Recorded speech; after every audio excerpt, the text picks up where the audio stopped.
Почему 21 мая 1864 года считается датой завершения Кавказской войны? Ведь сопротивление на этом не закончилось. Были разные восстания, и боевые действия продолжались затем и в Абхазии, и на Северном Кавказе были очаги сопротивления. Вот почему эта дата считается датой окончания?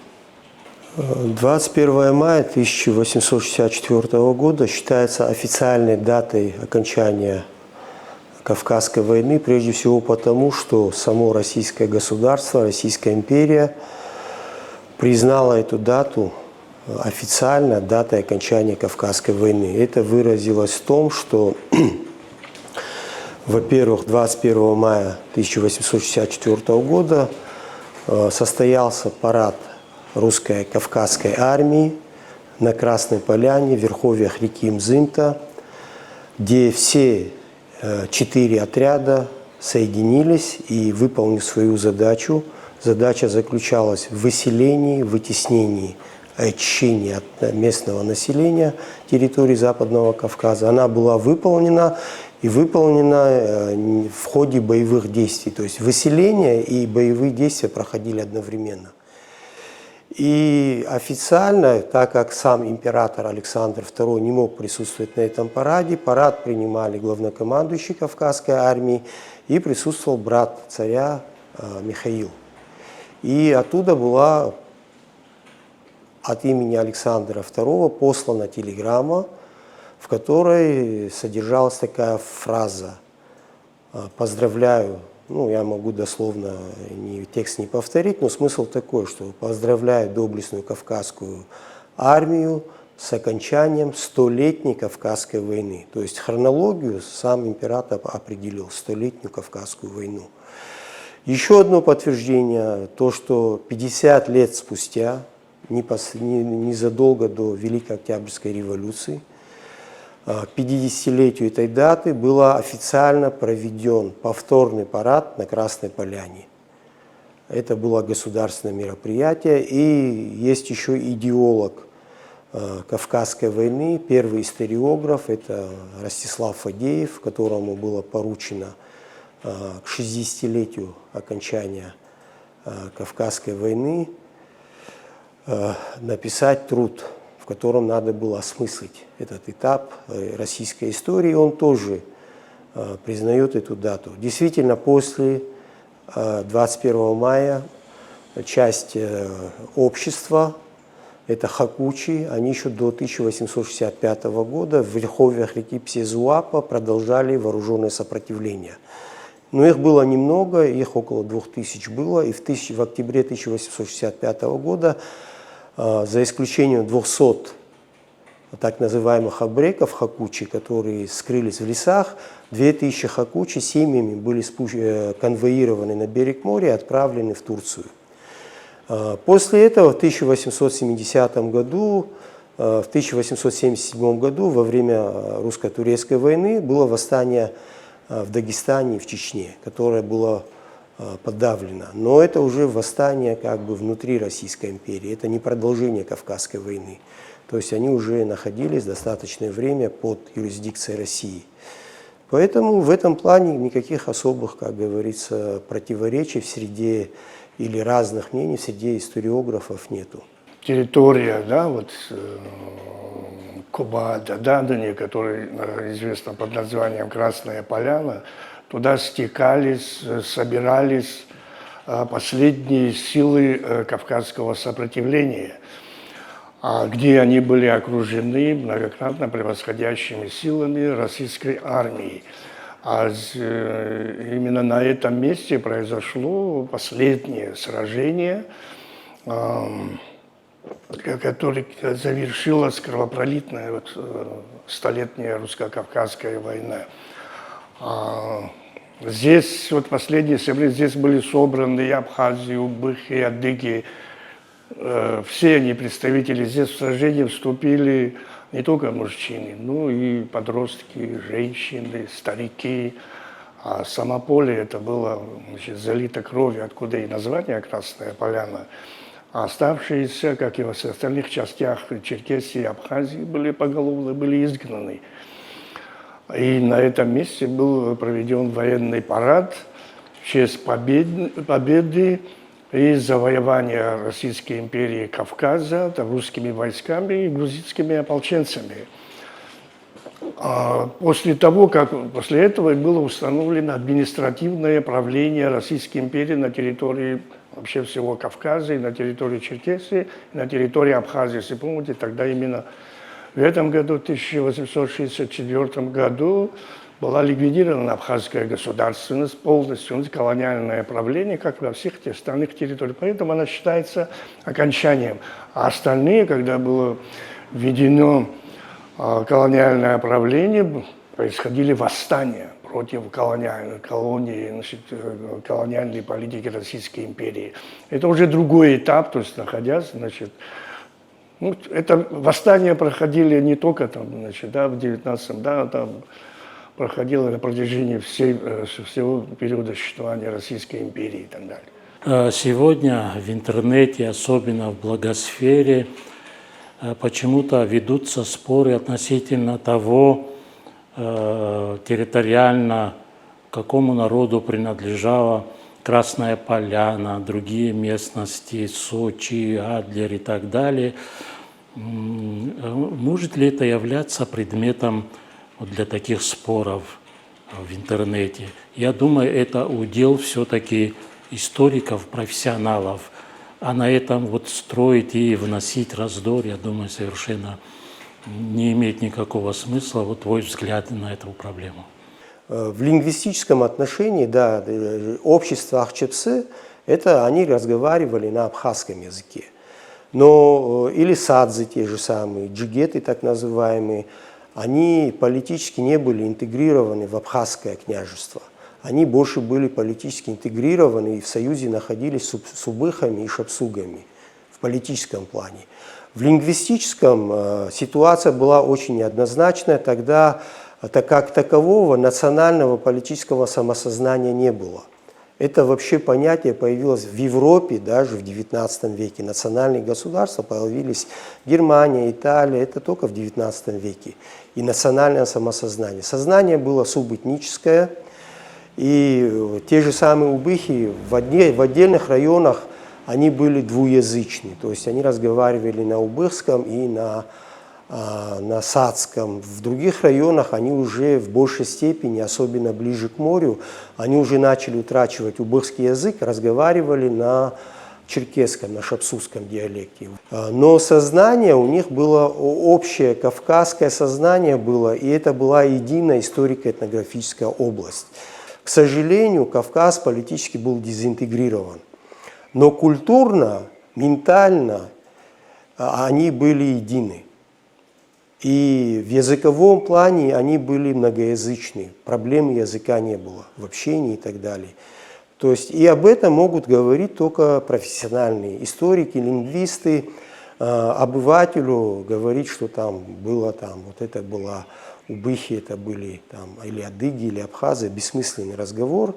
Убыхи это убыхи, садзы это садзы на тот момент, абхазы это абхазы, там сами абазы, как мы их называли, адыги, они тоже делились на много обществ. То есть правомернее говорить о политиях, об обществах. Если бы не такое трагическое окончание Кавказской войны, может быть, процесс консолидации мог бы, разобщенность могла законсервироваться только из-за того, что внешняя угроза подвигла их к созданию общеполитической интеграции. Вот этот черкесский меджлис 1861 года, это была вынужденная мера. Могло быть то, что это еще долго продолжалось бы, там, 100 лет или сколько-то. Может быть, они со временем создали бы какую-то единицу политическую. Если бы не выселение в Турцию, то в советский период, может быть, была бы какая-то советская социалистическая какая-то республика, учитывая политику большевиков. Но у истории нет сослагательного наклонения. Произошло то, что произошло. Произошла трагедия, и эта территория, она была очищена от коренного населения. Единственное, что там осталось, это маленькие этнографические островки и топонимы, и историческая память. А вот историческая память, ее очень тяжело уничтожить. Она жива, она актуальна, потому что народ остался физически на родине и в диаспоре, и пока есть историческая память, пока мы живы, эта проблема остается для нас болезненной, острой, и по-другому мы к ней относиться не можем. Идут споры, кому принадлежала эта территория, где закончилась вот эта русско-кавказская война, кто там жил и так далее. С точки зрения истории, исторической науки, в академической научной среде вопросов нету. Кто там жил, в принципе, это хорошо известно. Потомки тех изгнанников, внуки, правнуки, они приезжают и находят свои могилы, знают, кто там жил. Даже по фамилиям можно установить, кто там жил. Другой вопрос, почему возникают споры, начали возникать споры по поводу вокруг этой местности. Дело в том, что после окончания вот именно вот русско-кавказской войны эта местность, это место стало общей памяти, стало общей трагедией для абхазского и адыгского народов. Но более того, это место стало символом единства не только абхазов и адыгов, но и символом единства всех белгорских народов Кавказа. Именно здесь, кстати, 31 мая 1990 года Конфедерация народов Кавказа провела большое мероприятие в честь памяти жертв русско-кавказской войны с участием абхазской и черкесской диаспоры всего Ближнего Востока, Европы и Америки. Это место играет очень важную роль в нашей исторической памяти абхазов и адыгов. Правда, это только в интернете, там в других кругах таких споров не ведутся. Но, несмотря на это, она несет в себе очень серьезные риски. Вместо объединительных процессов этот спор вносит раздор между наших отношениях. Особенно блогеры скатываются, некоторые там, и как со стороны абхазской, со стороны черкесской, скатываются в популизм, переписание истории. Значит, доходит до оскорблений, взаимных оскорблений, то есть оскорбления нашей общей памяти, нашей трагедии. Это, еще раз повторяю, абсолютно недопустимо. Это вносит раскол в наше общее историческое единство. Абхазия и адыги – это братские народы, это ветви одного древа. Мы испокон веков принадлежали и принадлежим к одному этнокультурному миру. На протяжении всей нашей истории у нас не было никогда. Мы не знаем таких, чтобы какие-то споры были по территориальному вопросу. Вообще не было. Тысячелетняя история наших народов не было никогда. Впрочем, у наших народов, у нас между нами не было таких четко очерченных границ. Мы всегда жили вперемешку. Это всегда так было. И тогда. Границы между нами проводили империи. Эти границы...